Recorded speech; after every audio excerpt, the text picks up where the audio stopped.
Good morning, filmmakers, actors, and anyone who loves cinema. Welcome back to Filmmaking Simplified. My name is Dom, and let's talk about shooting analog. Being able to hold a physical copy of a photo you take has magic to it. You can't compare it to looking at one on a screen. And still, for many years now, I always only took my phone on holidays to take photos with, not even a digital camera. I know it's a bit of a shame from a filmmaker, but I wasn't looking to take perfect shots or make travel films. I just wanted to take photos for memories. But last year, I shot a short film on 16mm analog, and it took me back to the very core of it and made me appreciate and value more the moment that I capture. So last summer, I decided to take an old Olympus MJU-1 point-and-shoot camera to take photos with on my holiday, that, by the way, my grandpa already took around the world once. And since then, I shoot on it whenever I get the chance. Now that some time has gone by and I shot a few reels worth of analog photos, I decided to make a video about shooting analog since there are a lot of valuable lessons to learn that can be utilized also in filmmaking. So let's talk about them. Still developing, but not a bad photo. When you're learning about composition, visual storytelling, aesthetics, you talk a lot about what an image is, the story the image suggests, and all in all, how it affects your emotions. One of the first things the director and the cinematographer discuss about a shot is the sentence behind it. In this shot, for example, from one of my short films, that's on Vimeo, by the way, link is in the description, the sentence was, "The bed is creating distance between them as the girl hands the sleeping bag to the guy." And from this sentence, we created the shot, which is the one that you see. In photography, of course, you don't always plan the sentence in advance, but you for sure focus on the composition. And as a result, a well-captured image will have that extra layer of sentence, or a story, in other words.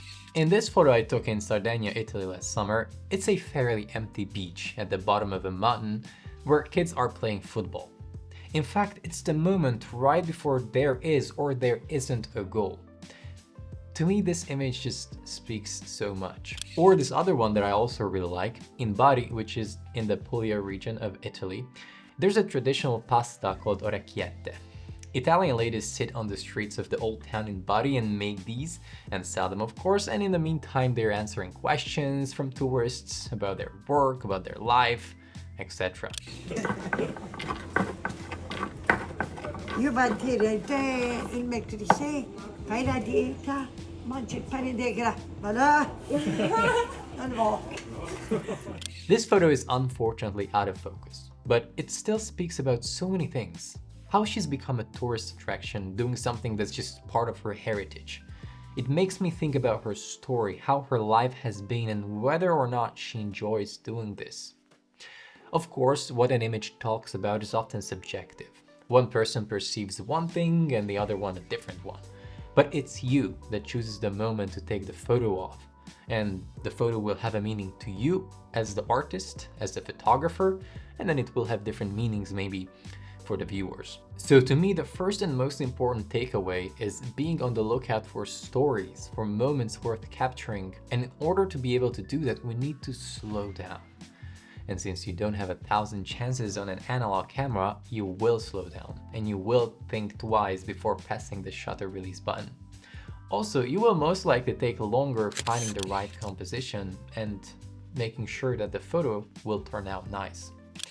So when I take photos with my phone, I strive for capturing a moment, but often not the way I capture them. I'm just documenting. Most of the photos, naturally, will end up being trash and I will never use them, and they won't necessarily hold that memory the same way a well-captured photo would.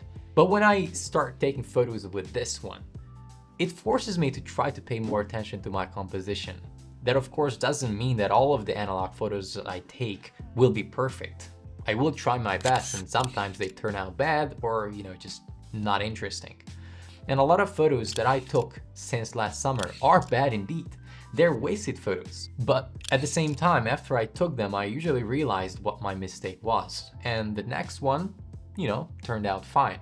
Or I saw what I messed up after I had developed them and learned then. For example, and this is really just an example, they're not even good photos, but here first I took this one. And right after I felt like that it's not showing this little beach with the beautiful water the way I see it.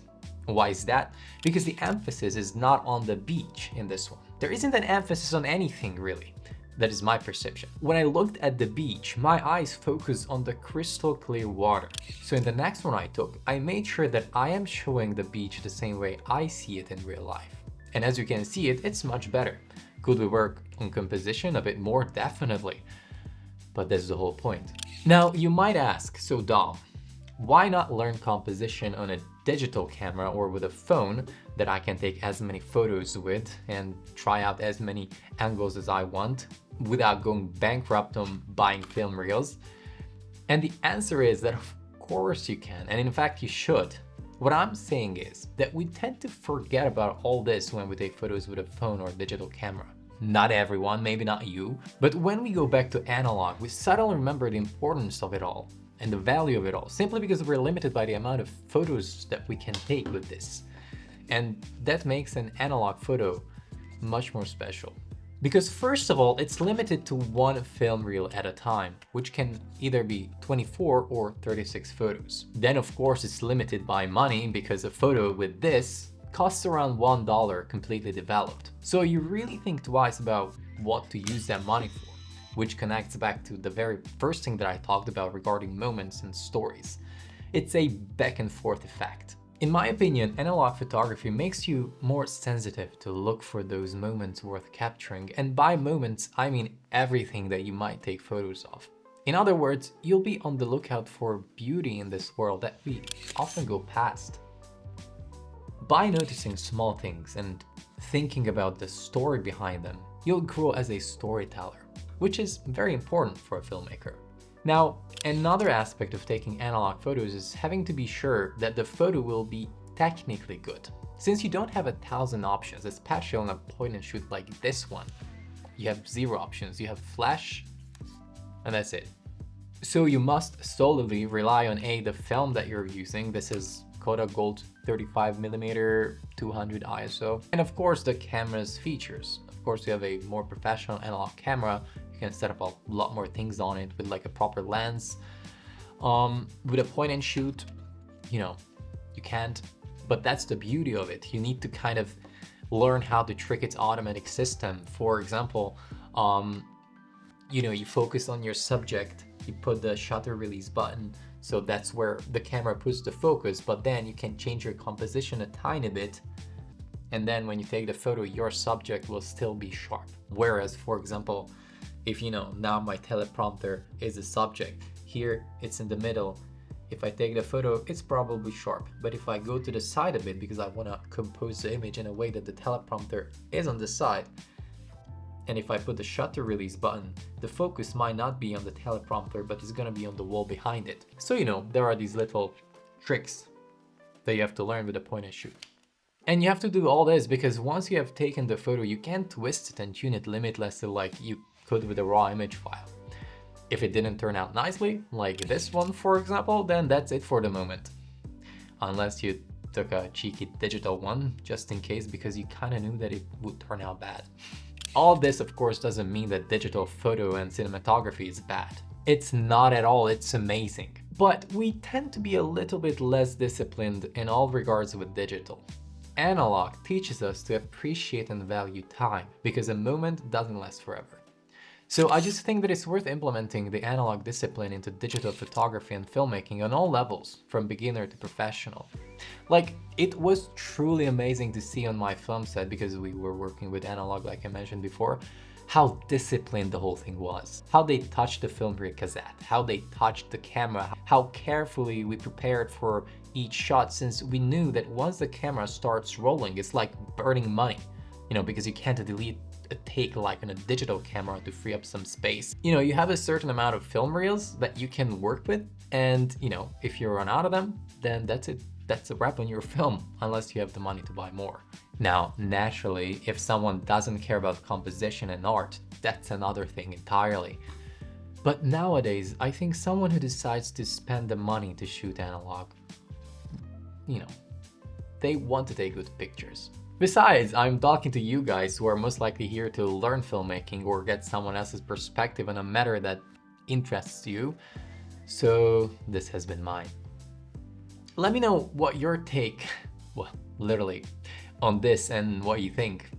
Leave a like and subscribe to the channel if you liked today's video, but that's all for this one. Thank you for watching and have a great one, guys. It became a little greenish, this one. Take a look at there. It's a nice memory nonetheless. See?